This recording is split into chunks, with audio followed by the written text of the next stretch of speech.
Hey, chemists and biochemists.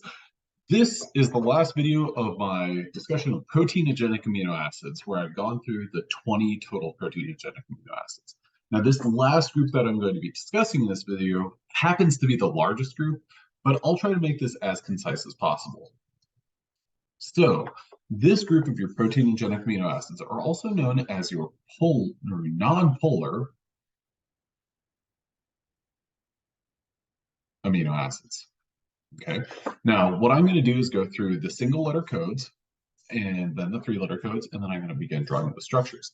So I'm going to do this alphabetically. There are a grand total of 10 non-polar proteinogenic amino acids. 1, 2, 3, 4, 5, 6, 7, 8, 9, and 10.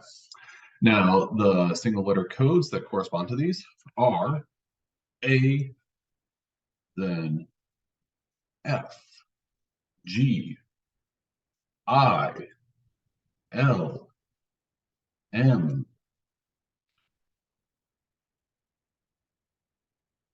P, B, W, and Y. So these are all the one-letter codes. Now, the three-letter codes and the full names of these are ALA for alanine, PHE for phenylalanine, GLY for glycine, ILE for isoleucine, LEU for leucine, MET for methionine, PRO for proline, VAL for valine.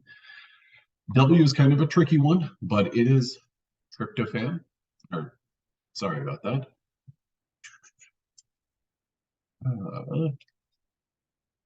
My three-letter code for tryptophan is TRP, and my single-letter code for of Y corresponds to TYR which is the three-letter code for tyrosine. Now, these amino acids vary quite a bit with respect to their R groups, but what makes them all the exact same is that none of these amino acids are ionizable. So none of these R groups are going to adopt a charge. Now, what's common amongst all these amino acids is they will all have the exact same backbone drawn at a pH of 1 here. And so this R right here is what makes them all different from one another. Now, what I'm going to do is draw a couple of them as simple as possible. And so this right here is just going to be the R group. So for alanine, the R that is right here is simply replaced by CH3. So it's a methyl group, very simple amino acid. Next up would be phenylalanine, which is a little bit bulkier of an amino acid, bulkier side chain. And the reason for that is it is CH2, and then it is a phenyl ring. So that is a very hydrophobic and very non-polar amino acid. Glycine is simply a hydrogen. Now, what makes glycine kind of unique is it is your only achiral amino acid. Okay. Every single other amino acid, that alpha carbon is going to be a chiral carbon. Isoleucine has the following side chain of CH, CH3, then CH2, and CH3. Leucine is a isomer, as you can imagine, of leucine, of isoleucine, and it looks like this: CH2, and then CH3, CH3. Methionine is an amino acid that's very similar to, it's one of the amino acids that you would group as being similar to something like cysteine because it has a sulfur, but methionine looks like this: CH2, CH2, then a sulfur, and then CH3. Proline, I'm actually going to give myself a little bit more space for proline. The reason for proline that I'm going to give proline a little bit more space is because the R group is actually kind of unique. And I'm going to draw the backbone for proline as well. So NCC. So there's my backbone.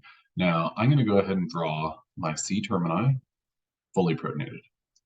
My R group is kind of funky because it has CH2, CH2, CH2, but this goes back to my N termini. Now, what that's going to mean is that right now, that nitrogen that I have in my N termini, it has a total of 2 bonds going to it. If I wanted to draw this at a pH of 1 and it is fully protonated, it's going to be NH2 with a positive charge because each one of those nitrogens is going to give nitrogen, or sorry, each one of those hydrogens is going to give nitrogen a bond. Therefore, this nitrogen, as I have it drawn right here, has a total of 4 bonds. Nitrogen with 4 bonds to it has a positive charge. Now, that's different from up here where we have nitrogen with 3 bonds and therefore a positive charge. Or sorry, 3 hydrogens and then a positive charge. Okay, next up on the list is valine.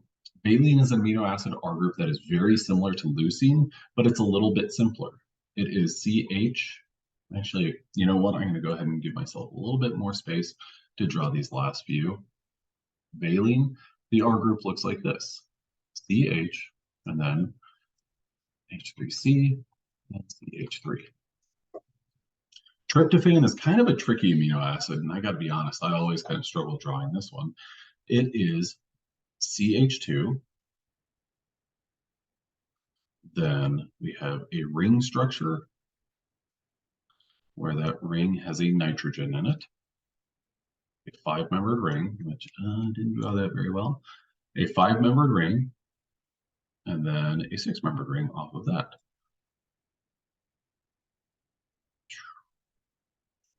So that 6-membered ring out there is going to have double bonds. Those double bonds are found here, here, and here. This 5-membered ring has a double bond right there. And there we go. That's what tryptophan looks like. Tyrosine is an amino acid that's a little bit tricky because of the fact that it finds itself in that semi-polar, semi-non-polar. So I went ahead and I grouped it here and also addressed it previously because of the fact that it has the CH2, a ring structure coming off of that, and then OH. So I like to go ahead and talk about tyrosine both in the context of your non-polar amino acids as well as your polar amino acids. Just because of the fact that that hydroxide group gives it some level of polarity. However, that bulky 6-membered ring is going to make it fairly non-polar. So there's a little bit of a balance, I think, that needs to be talked about whenever you're talking about classifying tyrosine. The most important thing is, well, what's tyrosine capable of doing? It's capable of one thing that it's capable of, it's capable of hydrogen bonding, making it different from another ringed amino acid like phenylalanine, but it's capable of hydrogen bonding because of that hydroxide group. Anyway, these are all your non-polar amino acids. What's important to recognize about them is that with these N termini and the C termini, those are the only 2 pKa values or groups that are ionizable on all of your non-polar amino acids. So these 2 groups are the only ones that are going to change based on the environmental pH. The R groups are effectively never going to change. There is some slight variability in terms of the interactions that these different amino acids can have, but for the most part, they're really going to love hydrophobic interactions. At any rate, I hope that was helpful, and I hope you have a good one.